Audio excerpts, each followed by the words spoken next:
is the story, the fantastically true story, of Herbert A. Philbrick, who for 9 frightening years did lead 3 lives. Average citizen, high-level member of the Communist Party, and counter-spy for the Federal Bureau of Investigation. For obvious reasons, the names, dates, and places have been changed, but the story is based on fact. You are about to see the Communists' ruthless lack of mercy and gratitude when a faithful member can no longer perform his party duties.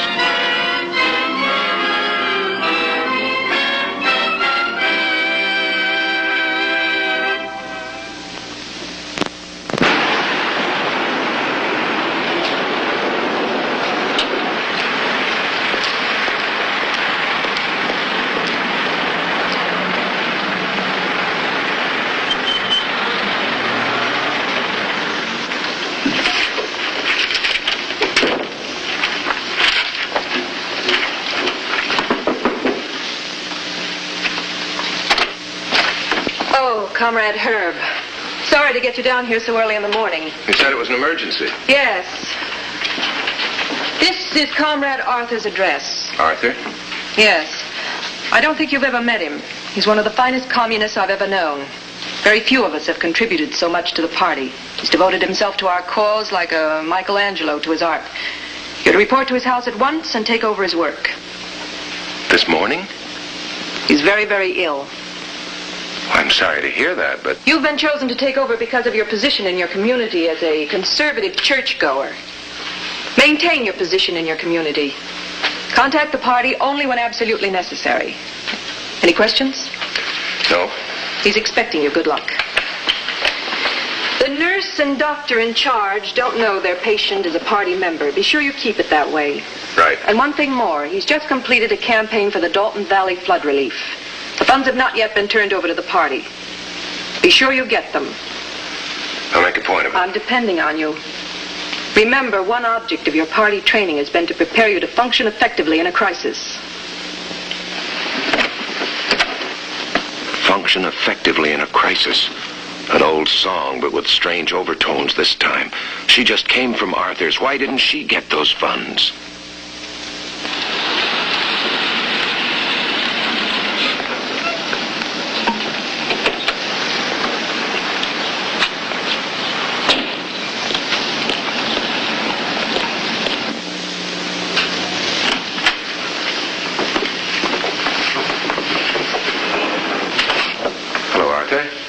So you're Herb. Didn't waste any time getting here. I was told you wanted to see me. Yes, I do. That's right. Take a good look at me. Or at what's left. Comrade Jones said some very fine things about you. I only hope I can serve the party half as well as you have. Who are you trying to kid, son? I mean it. I didn't know your name, but I recognize your face. I saw you at a party convention 3-4 years ago. What was it? You talked on the role of the party as the core of leadership in world revolution. You remember that? I can remember what you said. Our struggle is not a dream of the future like rocketing to the moon. It is here and now and around us every day. The battle is being fought this minute. We're under the guns of the enemy this very second. Joan was right. You can handle the job. But I'm going to remain in control for the time being. It'll take months to teach you the how, why, when, and where. Months? Months! Now get out of here and let me get some rest. Come back next week. I'll never be able to leave this flea bag, but I'll have more strength then. The doctor promised me. You want me to call the nurse? Oh, no. I just want to sleep. Now, look, I'm sorry to put you through an ordeal right now, but my orders were to get all the details today. You don't know very much about sick people, comrade. It won't take months to teach you what I know, a week at the most. I merely wanted to find out just how long I'm expected to live. The Rush Act has nothing to do with your life or death. I assume you know that Comrade Joan got a call from headquarters for funds. You're a sharp liar, son, but I've been in the business too long to bite. It's no lie.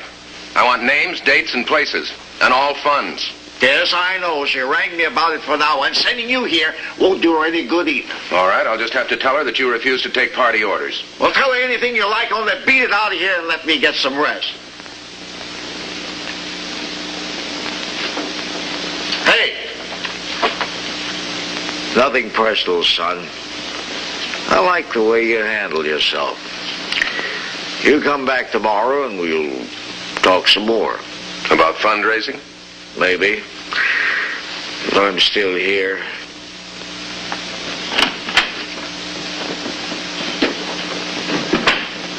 One of the finest communists Joan has known. Then why is he holding out? Better contact Jerry Dressler. Maybe the FBI files have an answer.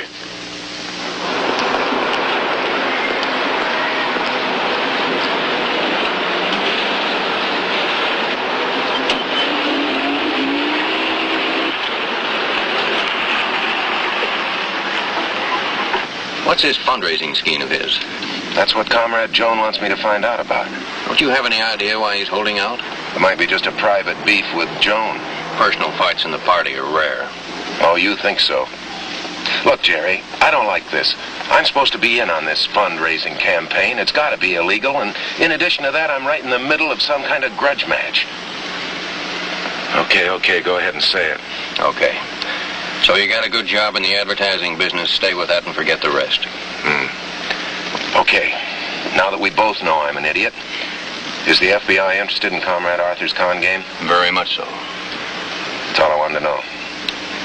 Thanks for the buggy ride.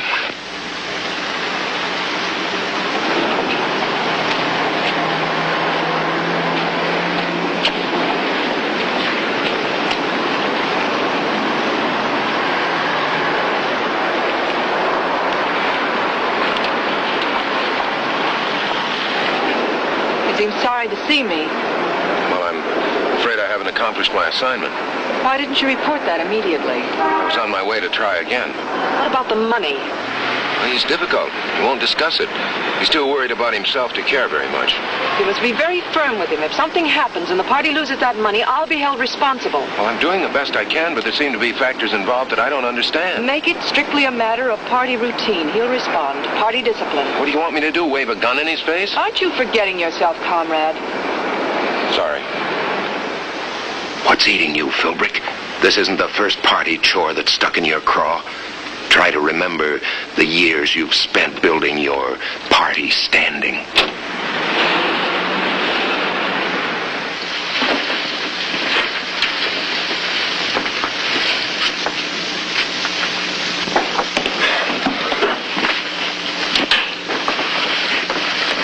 If his blood pressure falls any lower, give him an infusion. He wanted something for the pain, Doctor. Oh, I don't have the drugstore send something, but he can't stand much. 1 cc in 6 hours at the most. All right, Doctor. Hello, Doctor. Oh, hello. How is he? Are you a relative? I'm a business associate. I'm afraid this situation calls for the next of kin. How much longer would you say? It could happen any time. Any chance at all? Slight one. He wanted to see Mr. Philbrick again, Doctor.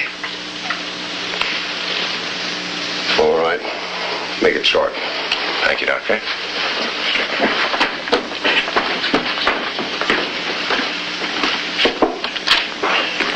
Hello, Arthur. Hello. Well, how goes it? Oh, I'll make it. Doctor was just here, so I'll pull through fine if I just take it easy. Good. Got to relax. Haven't done that in 20 years. Got to avoid excitement, you know. Keep my emotions on an even keel. That's not easy for a fire and brimstone character like me, you know. Well, maybe I can help you. I figured that was coming. You want me to put everything in your hands. No, I didn't mean that. I'm not going to bother you today. As a matter of fact, I'm going to have a talk with Comrade Joan. I'm going to persuade her to let you have a full week's rest. I can just picture you doing that. I mean it. But But what? I'd like to know why you're holding out. If I know the answer to that, I'll have a better chance. No, you won't. Knowing the answer won't help you at all. Why? Why, Arthur? What's become of the money? That's the one thing I'm going to have trouble with Joan on. I thought you weren't going to bother me. Okay. Oh, you mean it? You surprised? Orders are orders. A good party member places his mission above all else. Okay. Knock it off. Go to sleep. Then what do? Go through my bureau drawers? No, but I will wait here for Joan, just in case she comes back. And you'll search the place. You have to. I don't, and I won't.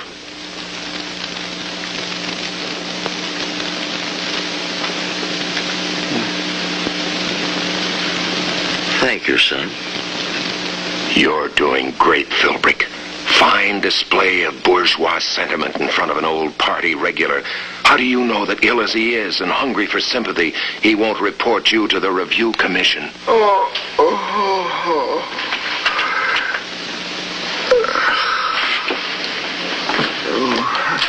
Nurse.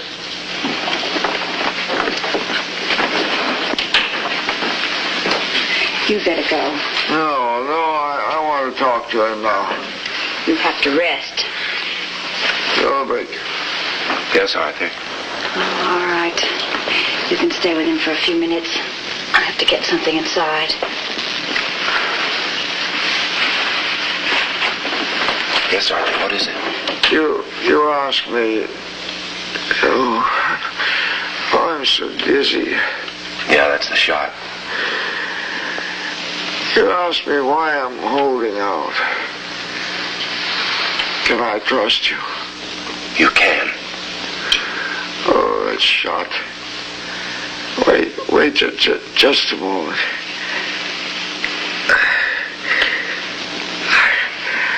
I want to...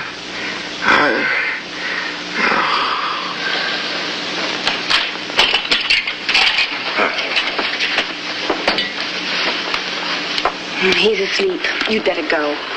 Well, will he wake up? I hope so. In an hour or so. Well, I'll take a walk and then I'll come back. All right.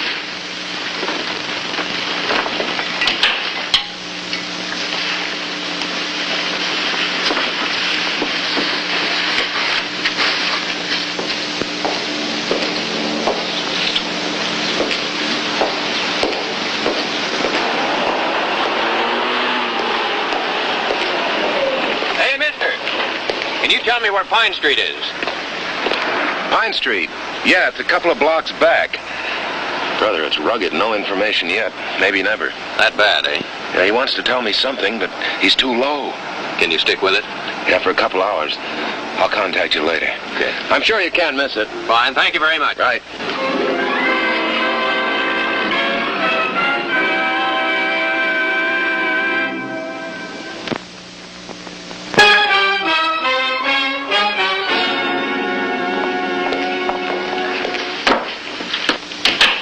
Still don't think you should try to question him today. I didn't ask for your opinion. Arthur's in a resentful mood. He won't tell you anything. We'll see about that.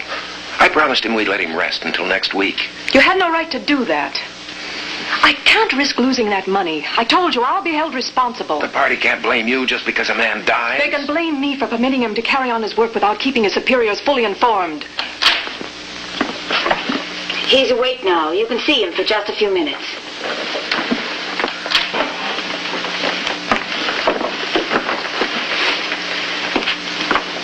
Arthur. It's Joan, Arthur. I'm very tired. Yes, I know, but Arthur, I've had a talk with district headquarters about your project. They've been very pleased with the results and are depending on more. Is Herb here? Yes. Yes, I'm here, Arthur. Well? Joan's very anxious about the money. Arthur, while you're ill, you must let us administer your affairs. Arthur, what's the matter? Can't you hear me? I don't know what you're talking about. I'm talking about the Dalton Valley funds. Dalton Valley? Think, Arthur. The flood relief funds you raised. I can't seem to recall. Well, you remembered yesterday. How much money did you get for the party? You told me you had close to $27,000, Arthur. 27,000? Listen to me, Arthur. The party needs that money.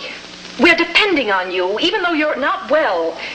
Try to remember, Arthur. Try. I'm sorry. I'll have to ask you to leave. Just a few more minutes. I'm sorry. I hate to be abrupt about this, but I told you not to tax his strength. We have important things to discuss with him. He's in no condition for that. Please don't force me to call the doctor.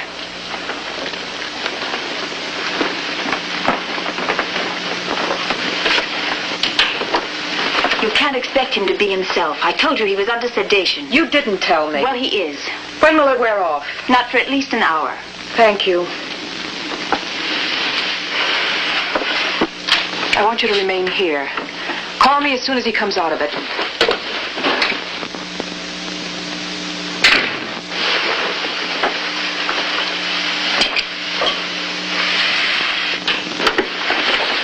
Has she gone? Yes. In that case, he wants to see you. He's much more lucid than he seemed. Please go in.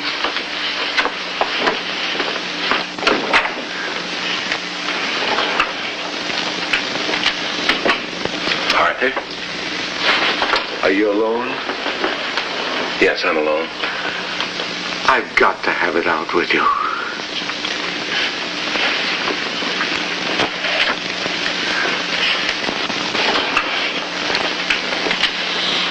Here. Here.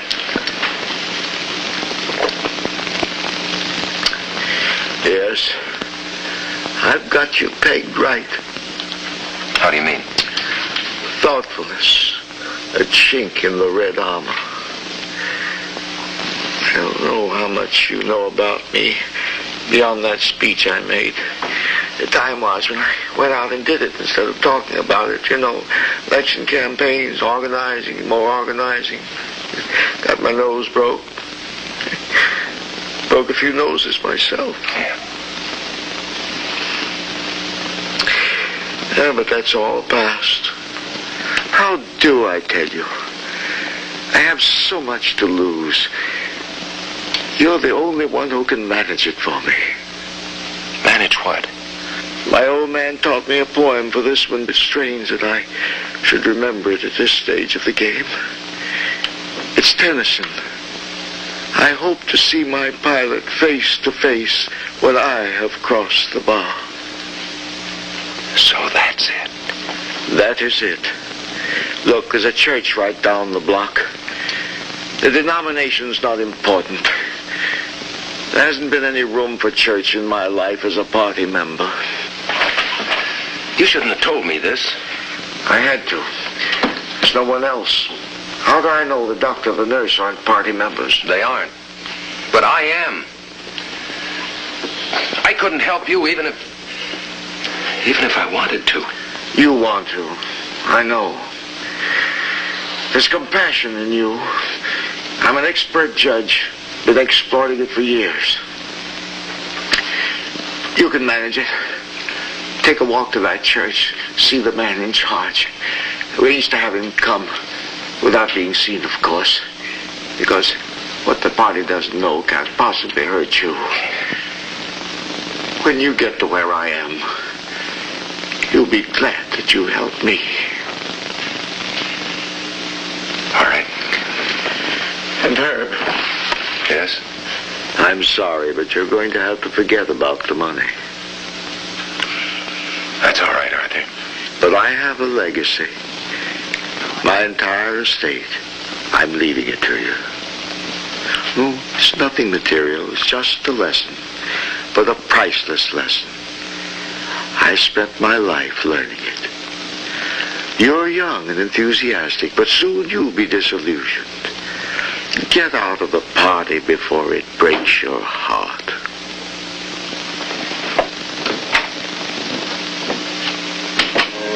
What is this man's name? Arthur. I don't know his last name. And the address? Oh, it's just down the street, 547.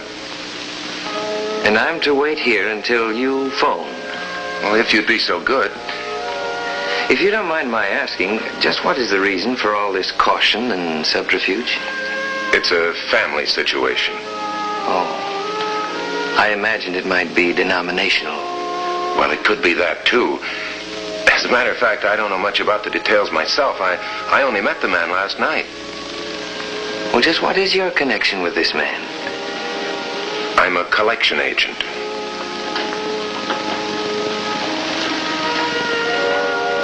You mean to tell me that you're the only one this poor man has to send for me? That's right, sir.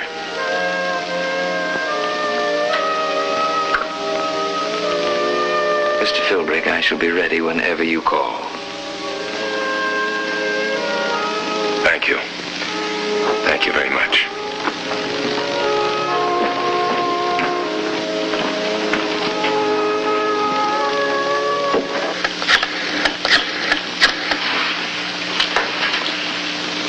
Reverend Merkland, this is Mr. Philbrick.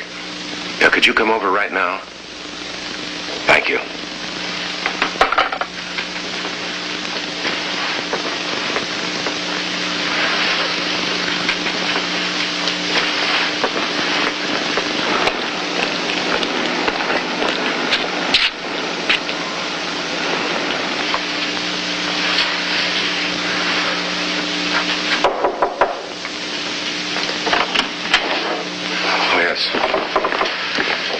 Goodbye, Arthur. Thanks, sir.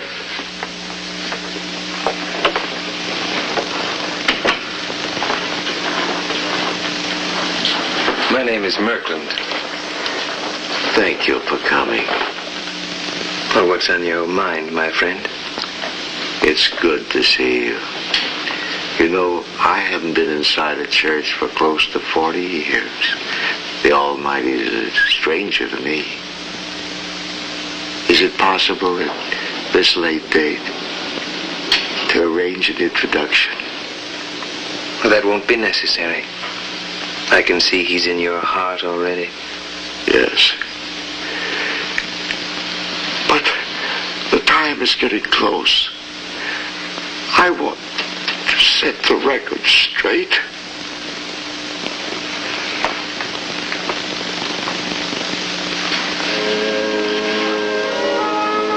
Lead us not into temptation, but deliver us from evil. For thine is the kingdom, and the power, and the glory, forever. Amen.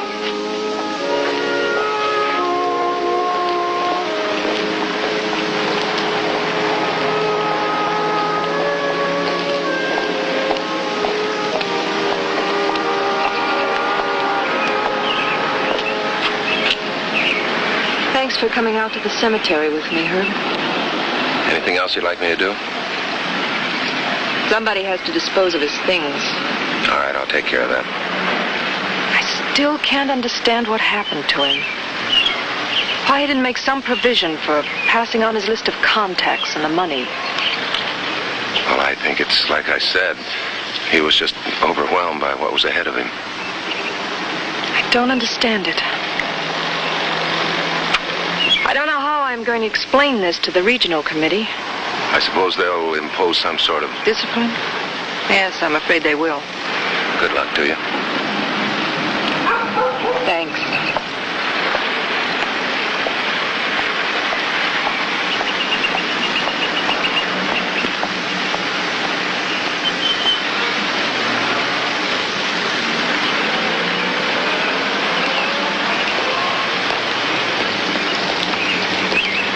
Hi, Jerry. Hello, Herb.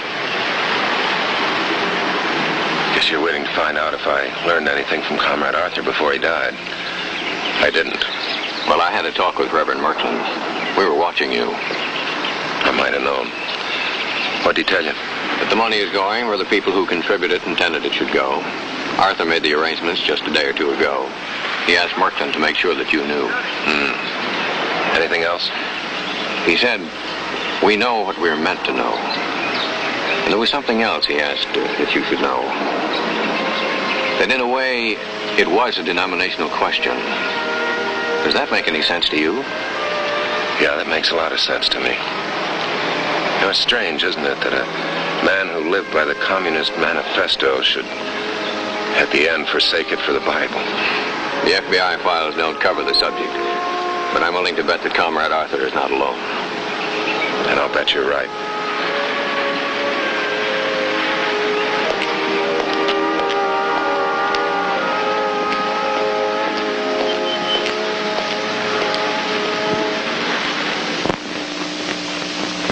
communist was able to make his peace with God, illegally obtained funds were kept from party hands. Next week, we'll bring you another story from the files of Herbert A. Philbrick, citizen, communist, counter-spy.